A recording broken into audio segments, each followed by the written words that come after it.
And we are live, Nonprofit Problem Solver Podcast. This is episode 35, and I am joined by Maryanne Dersch.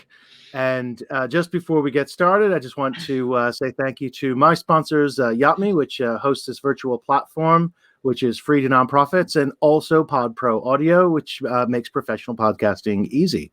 So, Maryanne Dersch, how are you? How's St. Louis? I'm doing great. And St. Louis is cold. We can't decide what season we are here. It's like chilly. It's like 50 degrees. I have a space heater by my feet. A space.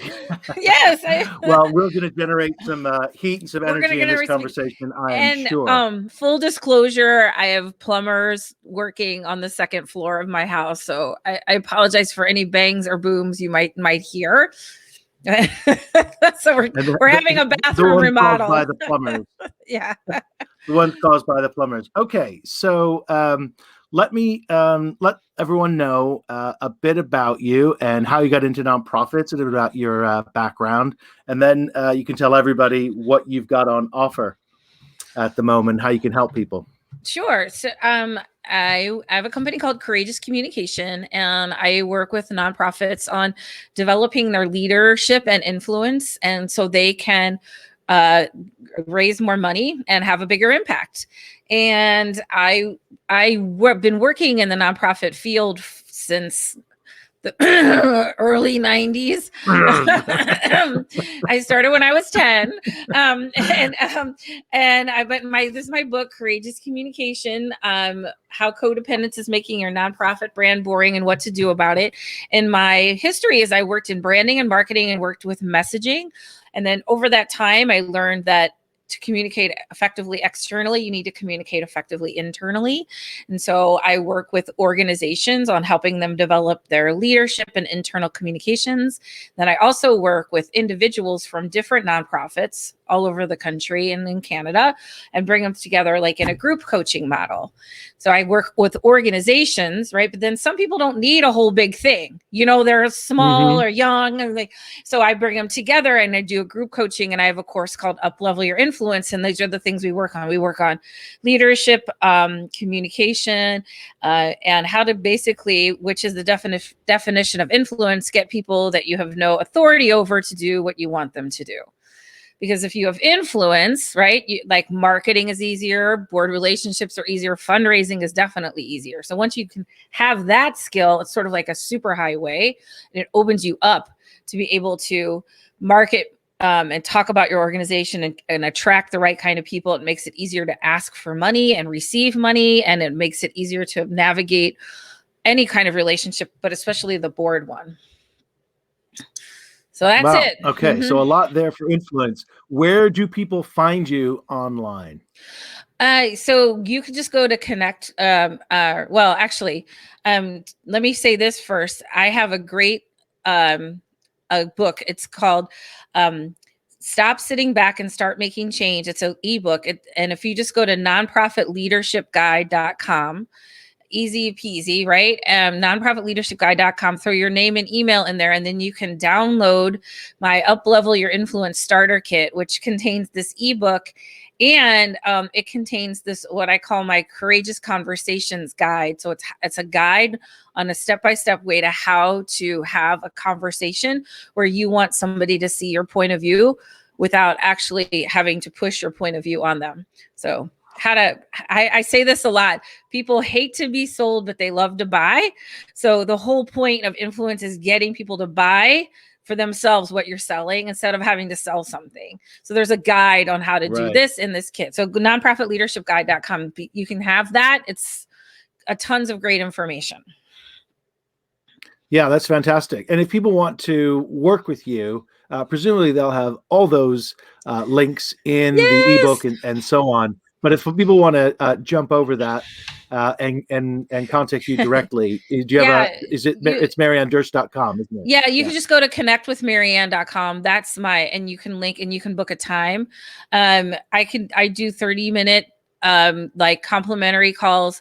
And if there's some, if like you're listening to this podcast and you're like, man, that chick rocks, you can just book a time with me. And I do something called like an influence audit. So we'll talk about like who you want to influence and where you're at and where you want to be and what that gap is, and then I can give you some wisdom to fill that gap. And if there's something like, and if you say, hey, this is really awesome, and then we can talk about working together.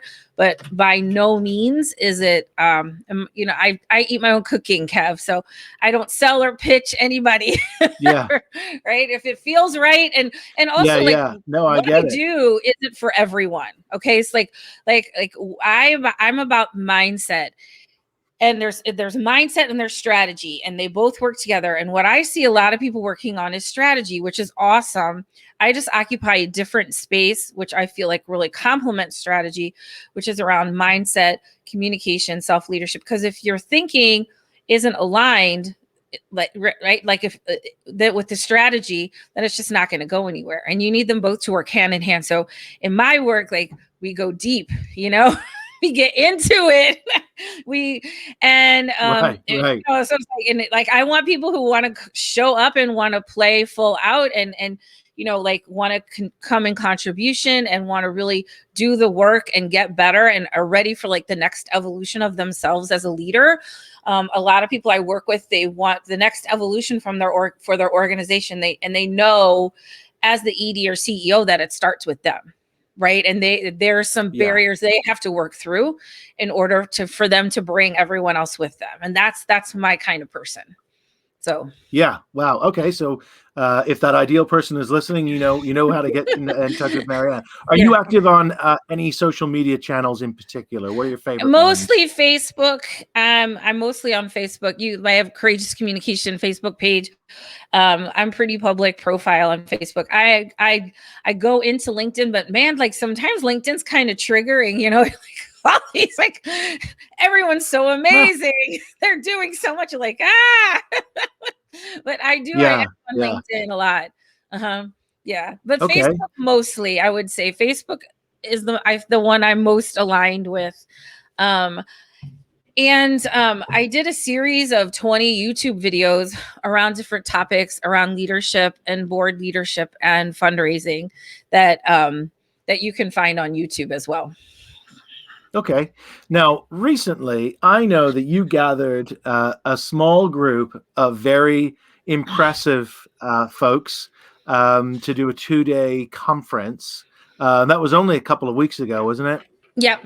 Yeah. Yeah. And is any of that material available for public consumption still, or is that gone now? That's a gone now, but I'm going to do it again Okay. next year.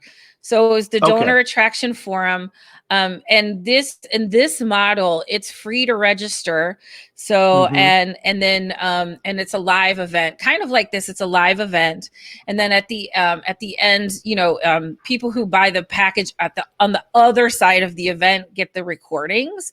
So that's all closed now, but I'm going to do it again next year. It went really, really well.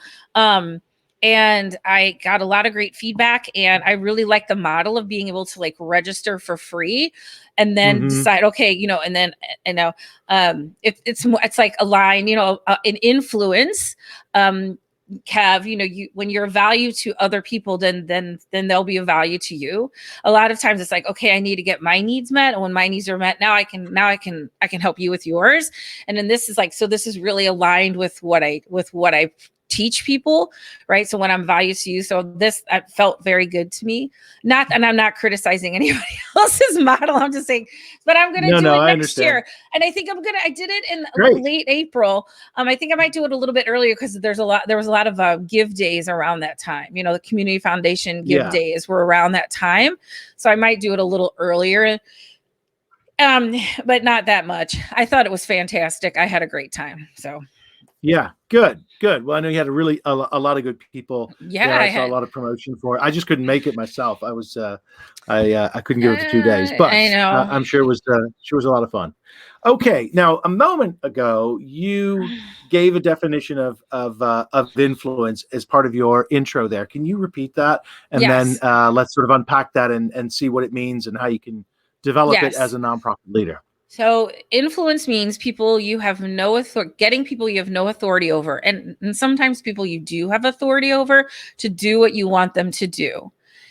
And, in the nonprofit space, if you think about there are so many people that you have no authority over that you need to do what you want them to do. And so if you think about donors, board members, consultants or contractors like me and you, how can volunteers, community partners, there is very few people you actually have authority over. And yet marshaling people and moving them all in the same direction towards the same vision is incredibly critical. And I feel like what I see is a lot of leaders feeling very isolated, right? Like they're carrying this organization on their back. And if they would, it's like they get up every morning and they strap this thing to their back and I got to go to work and I got to get this done, because if not me, then who?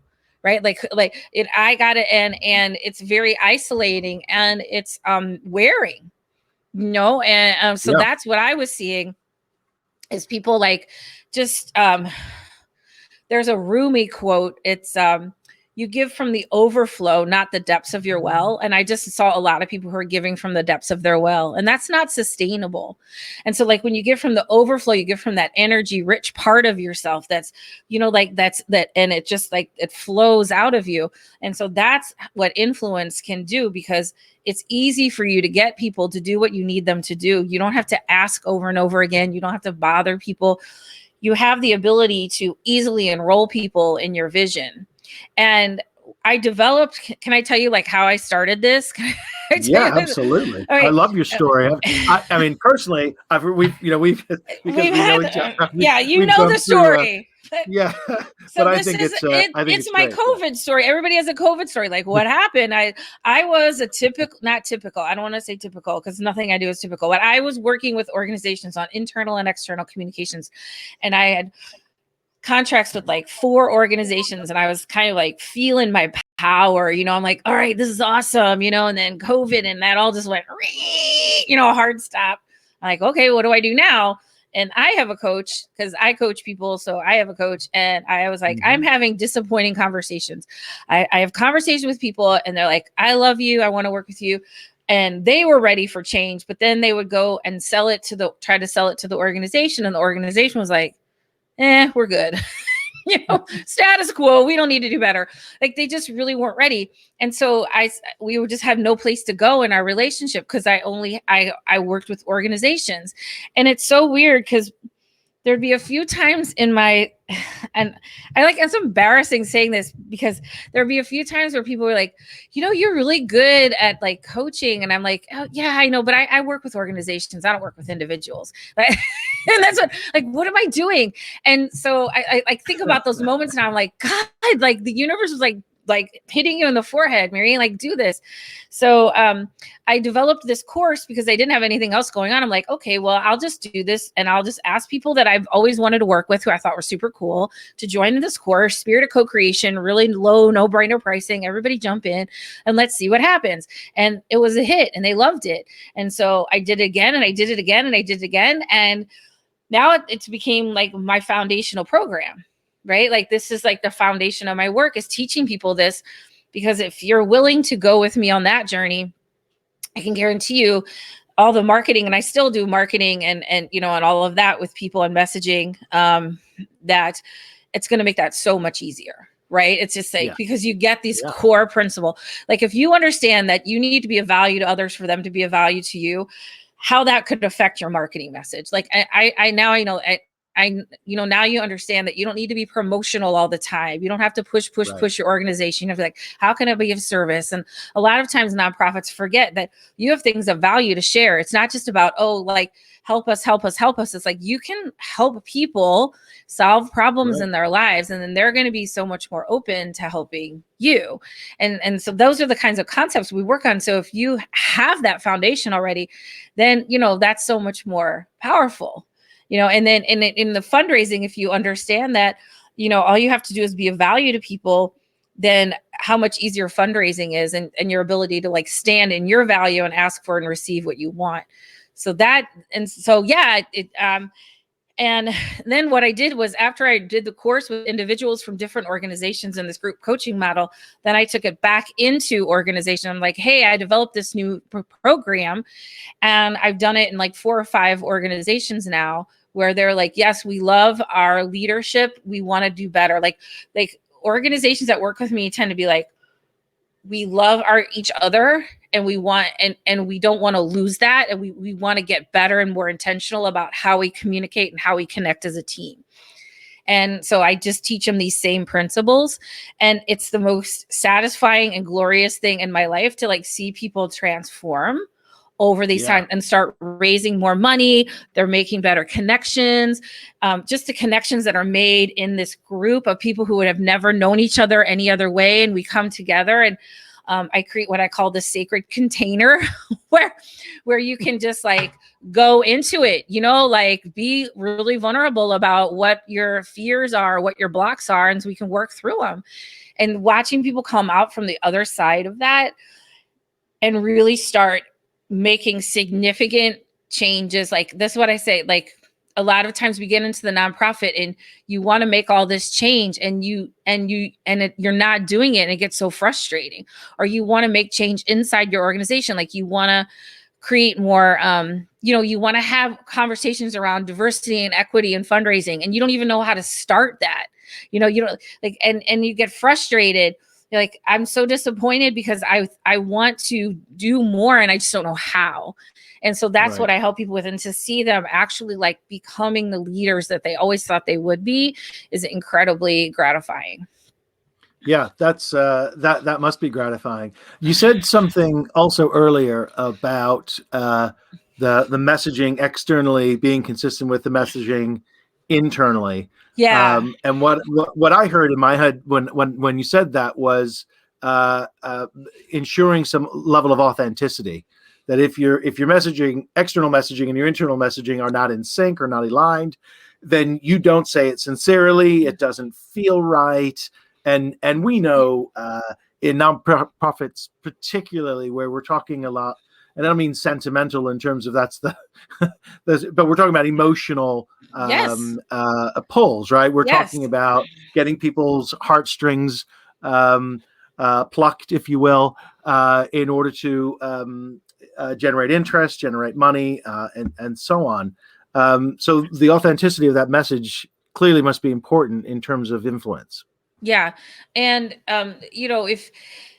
so there's two things really. One is, from the inside looking out, the other is from the outside looking in, because if you aren't who you say you are, people are going to figure that out eventually, And so if you're saying we're this, and then the more they get to know you, like, oh, wait, you aren't that at all. It's like a person, like, oh, I'm this kind of person. And they get to know you like, you're not that kind of person at all. Then there's mistrust. And the foundation of any relationship is trust. And so that authenticity, that alignment is so important. And also from the inside out, as far as like how you think determines what you say. And then what you say creates your external outcomes. And I was working on, in the past, I was like, okay, I know that how you present and how you talk about something will determine the outcome you get. Then what I realized is, but how you think, because internally, if we're saying, we want to raise $3 million, but internally you're like, I don't know how in the world this is going to happen. This is never going to work. That can compromise that too. You know what I mean? So so your thoughts need to, and so what I work with people on is helping them create better internal stories. Does that make sense? Because let me give you an example. Like I met these wonderful that's women. funny. I was just going to ask for an example. Yeah. So I met these wonderful women, and they're the only Canadian robotics all black robotics team in Canada. Like I love, like I want to fly to Canada and hug them. Like I just love them. And one of the things they said to me was like they felt like their organization was dying. Like they were having some leadership challenges. They were losing momentum. They felt like they were kind of shrinking. And I said, and I listened, we talked for a while, and I said, here's the gift I feel like I can give to you today is let's create a better story around what's happening. Because if you keep telling yourself we're dying, we're struggling, you're going to keep struggling. And and I said, the story I think you could tell is we're reorganizing to better serve the youth in our programs. Right. Because that feels like we're that's a better story to tell. Because at any time we can change the story that we tell. And they're like, oh, because the more you tell that story, the more likely that outcome is going to happen. And the one woman was so interesting because she said, I'm a really positive person. And I didn't, and I was saying that almost jokingly. And I'm like, I totally understand. And also we need to be careful, right? Because our thoughts create our words and our words shape our reality. So if those are the things that you're thinking, that's what you're going to have. And so how can we realign our thinking to create a better narrative so that we can get a better outcome? And so that's do people in that situation, as you said, going through some leadership problems and then reframing it as sort of resetting in order to better serve. Yeah. Some people will respond to that as in a cynical way and go, "Oh, that's just spin." How do you respond to that, or do you sort of meet that interpretation head on and go, well, it is spin, it is a reinterpretation, it is spinning the same facts, but in a positive way, which is helpful to and serves us where we're going. And this is not about lying. It's not about rainbows and unicorns and wishes. It's about just creating a better story so you can get a better outcome, because our stories create our reality. That's why we tell them. So that's better, why better, but still true. Yeah, I get right. It's just like, how can I reframe that story to serve me better? Because this story is not serving me. And you can call it spin or whatever you want. And sometimes people are like that. I'm like, well, then it's not for you. That's okay. It's like, I don't have to convince you. Because that's one of the things about influence is you don't have to convince people, sell. That's one of the biggest things I think is people feel like they have to sell, push, convince, pitch, when organizations say, help me create a pitch deck. I'm like, because in the model that I teach, it's very much about listening, deep listening, and connecting with people and helping them make the best decision for them. And that may or may not be your organization. I just want to share one of the biggest secrets or things that I teach is the less expectation you have over the outcome, the more likely you are to get what you want. And when we have high expectation for what we want, then like Kev, you were talking about that emotional thing, our energy speaks louder than words, and people sense the desperation and they feel sold. Right. They start to feel sold. And our goal is to have people choose. So many high stakes into the situation, and you're like, your thoughts are all about high stakes. I gotta get this. I gotta get him. Right. And then but if you're like, hey, do whatever you want, they're more likely to do what you want them to do when you can release the outcome. And I think that for me I'm not going to say it's hard, but I would just say it's the most counterintuitive principle that I work on with people. But I'm sure you can think of, Kevin, the people who are with us right now can think of. There are times where you're like, what am I doing here? And like something amazing happened, I'll be in meetings, like, I don't know, people drop, I invite people in conversation with me all the time. And I don't really have expectation. And then, and something amazing happens. But I even had a situation the other day where I didn't realize it, but I was tied to the outcome because I really wanted to work with this person. And she said she really wanted to work with me, and we were having this follow-up call, and I was like, all right, this is it, And when she got on the call, first she forgot about it. And then when she got on, she's like, I'm super overwhelmed today and blah, blah, blah. And I was like, okay, well, we can talk another time. And she's like, no, it's okay. And I went with my agenda. Like I whiffed. I'm going to tell you, I whiffed. And I was attached to the outcome. And we were like this, we were like two ships, right? Like she was struggling, and she was like I think she had plumbing problems as well.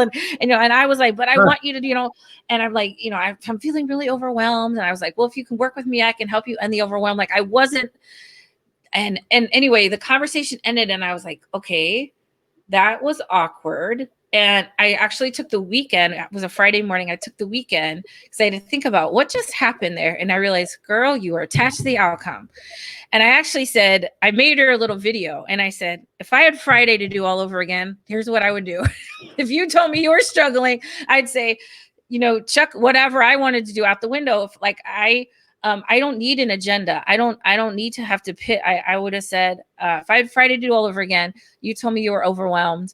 I would say, you know what, let's do this. I have this little meditation that I do when I get overwhelmed. Let's just do I'll give 1 minute of this and I'll show you how to do it. And then you'll feel better and we can talk another time about working together. Like I said, that's what, but I got attached to the outcome and it felt weird because, and I remember, okay, but that's a great lesson for me to remind me to that even I need reminders. And what it does feel like when people feel, our greatest need is to feel seen and heard and understood, right? So when you allow people to be understood, they relax. And when they relax, then they're open to new information. So by allowing her, which I did not do, to feel seen and understood, she would have relaxed. And then we're like, you know what, let's talk about it. And so I said, I made her a little Zoom video. I'm like, here's what I really wanted to do. And I just chalked it up to a lesson. And then I blessed and released her, I'm just going to release the outcome of that situation. And it's hard to do because our culture tells us get it, sell it, go, But you've got to be reflective and learn. And that's a great model. But let me ask you this. You were attached to the outcome, and I can understand that in terms of expectations, but how do you reconcile that with this focus on intention that we hear people talk? How do you balance intention without expectations, I guess? Is the question. So one of the principles I teach is equanimity. So I can hold two different beliefs at the same time. So I can both be invested in really wanting something to happen and also be unattached to the outcome. And so I don't have to decide which. I can either be invested or have intention or be unattached. I can hold space for both those things. So in this sense, I really want, a donor to give me this gift. And this would be really great if they did it. And also I know we'll be okay no matter what. And that's what, in our world, we tend to not believe that there's equanimity. I call it when I teach it, I call it the Ellen DeGeneres, what I call a paradox, the Ellen DeGeneres paradox, because remember for a while, we were all trying to decide, is Ellen DeGeneres mean or nice, right? And all these people were like, she's very nice. I've met her. She's lovely. And those people were like, I was on her show and she is super mean. We're trying to decide, is she this or is she that? Well, maybe she's both because she's a dang human being. And we're all freaking people. And sometimes I'm incredibly gracious. And sometimes I'm kind of a bee. Cook my steak wrong, we're going to have a problem. And that's all me, right? That's all me. So we hold space for all of us to have that full thing. And so I can hold space for, yes, I and I'll take a stand for somebody or an organization and also be really unattached to the outcome. Knowing that you'll be okay no matter what. I will be okay. I think that's a great way. Not will be okay. Right. We already are okay. It's okay, right? Now we're gonna be okay. We are, and they'll be fine. We're fine. Everything's fine. And so the more you can relax into that. In fact, one of the women that is in my program, she's a development person, and she's like, it's been so freeing for me. And my asks and my relationship with donors, she's like, they're so much more genuine because I'm not so tied to the outcome and I don't feel so much pressure, when I'm in my interactions with them. And because she feels less pressure, they're responding more positively. Right? And yeah, no, that's I can see that. I think that's great. So if you're a nonprofit leader, and you are interested in developing your influence, what might be the first sort of thing that you would do? How would you sort of approach these influence audits? What are the sort of the first things that you look for? So the first thing is, you have to influence yourself first. So this is the bottom line. First thing is, if you want people to show up differently, you have to show up differently. You can't show up the same way and accept a different result. My board, they don't do anything, blah, blah, blah. My board is this. This is the big thing, right? I'm telling you all the stuff right here, totally transparent. My board, they're like, blah, blah, blah. At some point, it became okay for that board to fly their engagement flag at half mast. And like, so I'll ask people, at what point did it become okay that they do this? Because this is not about them, it's about you. And once we realize we have to influence ourselves first, raise our standards for what we will and will not tolerate. And I guarantee you, this is absolutely 100% true. You raise your standards for what you will and will not tolerate, the world will just organize around to meet them. And you don't have to do anything. Like, it's not like you have to announce it. You just decide, you choose that this is no longer tolerable. And this is not, and all of a sudden, when you show up, they respond differently. You don't have to say anything different. You have to announce anything. And because I see it all the time, but you influence yourself first. So that's what I look for is, when did it become okay for this situation to have happened? Because, like, oh, I keep following up this donor and they say next month, next month, next month. Okay. So there's a part of you that's allowing that to happen. So we have to deal with that part first. We have to learn about that part first. And then we approach that person differently. And then we're going to get a different response. But we can't be the same person we are and then expect somebody else to be different for us. So that's the biggest lesson, is we influence ourselves first and raise our standards for what we will and will not accept, create boundaries around those. And I teach people how to do that, like specifically strategies to do that. Then you're going to get different results from people. Because we want external, like we want everybody else to change. We're just like, you know what? Right. I need that board to up level. Well, okay. And so, we can't, you're going to sit back and like, I just want them to do it. And here's another thing is like, we tend to solve the problem. So there's the problem that they know and admit to.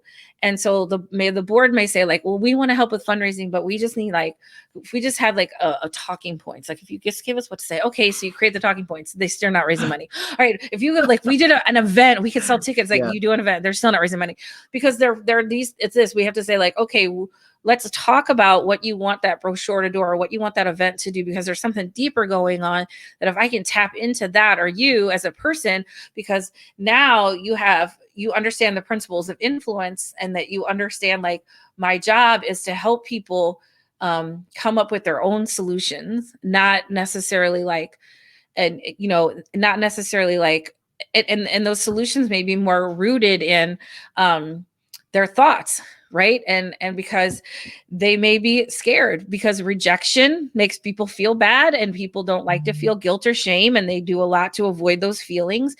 And so once we can tap into that, then maybe those talking points will work, or that event will work. But sometimes we want strategies to solve what are deeper fears and blocks. And so in influence, like, you learn that, and because you've done it to yourself, right? And so once you've done it to yourself, then you can take it to others.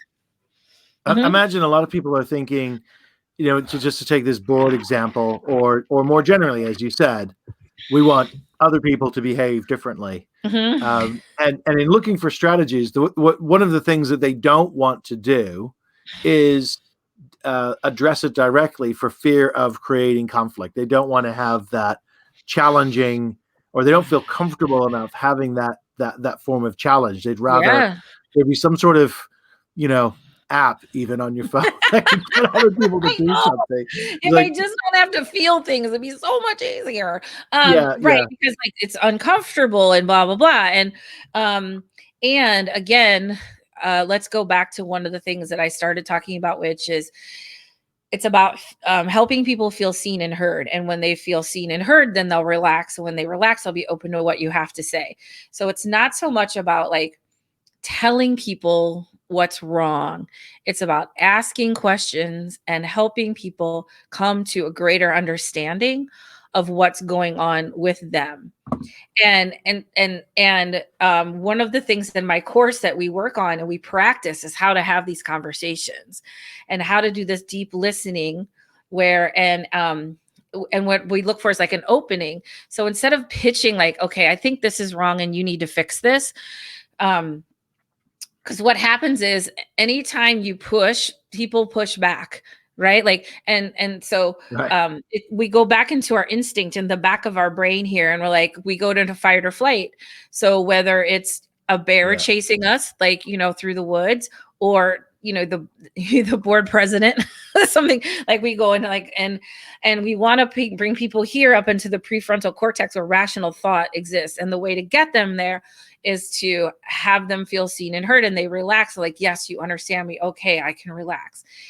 And so in that sense, like, then once they relax, then they're going to be open.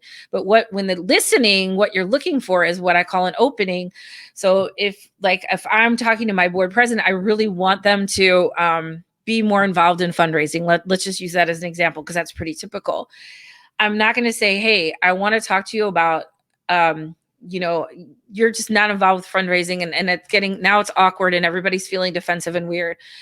I would say, I have some ideas, and before I talk about them, I want to hear what's going on with you. Tell me how you feel like it's going, or what your goals are for the next year. Like, whatever questions you can ask to get a conversation, a dialogue started. And then it's just, tell me more about that. What makes you say that? I don't have to answer, solve for, say anything. I just have to listen and, like, okay, so what I'm hearing is this, or what I think you're saying is this. Is that true? Yeah. Okay. What I'm looking for is an opening, saying, oh yeah, and whatever they're saying is like, maybe they're saying, like, I would love to, be more involved. I'd love us to have more major gifts and blah blah blah. And then you say, oh my gosh, I'm so glad you said that, because I have this idea about how the board could work more and getting major gifts.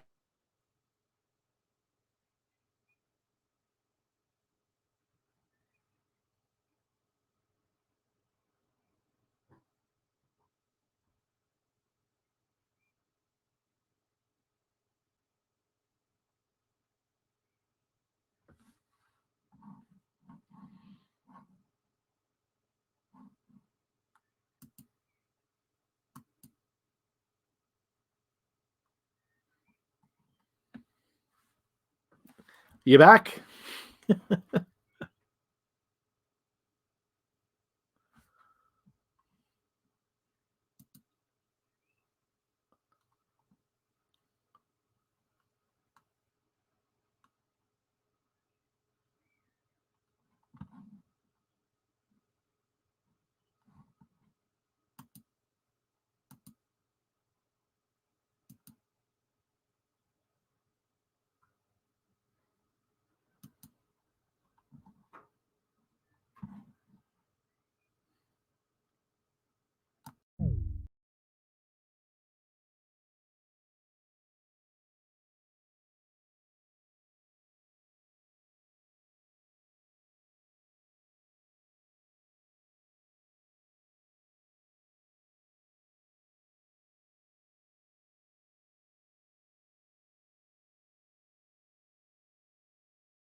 Okay, can you hear me now? I can. Okay. So I'm not sure where we were in the. I think we were sort of mid flow. We just lost a couple minutes I there. know. That's okay. All right. Why don't we bring it to a close? Why don't we remind people where you are and where your stuff is online, and we'll bring it to a close. Yeah. Hold on. I have a little echo right now. Okay. Well, what I was talking about is influencing yourself first. So this is probably a great way to end it, right? Right.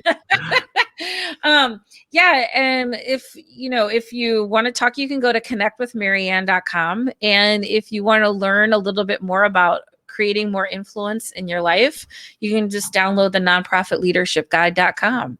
And if anything I'm saying like resonates with you, like you're like, man, this is feeling really good for me, just go to connectwithmaryanne.com and drop in. And like, I eat my own cooking, right? So I have no attachment to the outcome.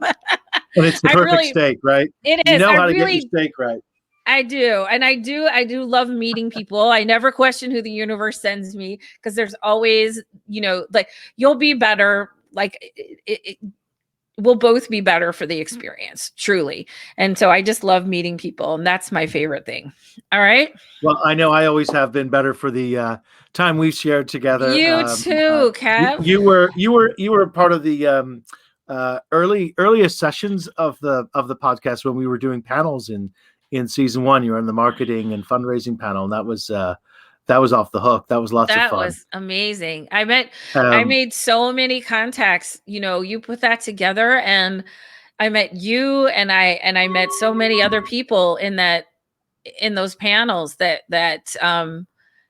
we have become great colleagues now. So you brought together quite a group. That's probably why I had so many promotional messages about your 2-day event, because some of the people that were on there. Yeah, mm-hmm. That's great. Okay, well, I think folks should look forward to sometime early in 2022 a second version, a new improved version of your 2-day donor traction. You'll have to join me for that. You'll have to join me for that one, Kev. Yeah, I'd love to. And you also active on Facebook, so people can try and connect with you on Facebook and see you. And I know you're also in the Nonprofit Problem Solver Facebook group as well. Yes. So great. And have you ventured onto Clubhouse much? I have not. I have not. There's a Marco Polo called Channels that some nonprofits are using, and I'm getting ready to explore that, but I've not done much on Clubhouse. Right. Excellent. Okay. Very good. Thank you so much for everyone for joining Nonprofit Problem Solver podcast, episode 35. And that's a wrap. We'll see you next week, every Wednesday at 11 a.m. Eastern, 10 a.m. Central. We are live here on the Yacht.me platform. And next week, we will see you then. Okay. Thanks, everyone.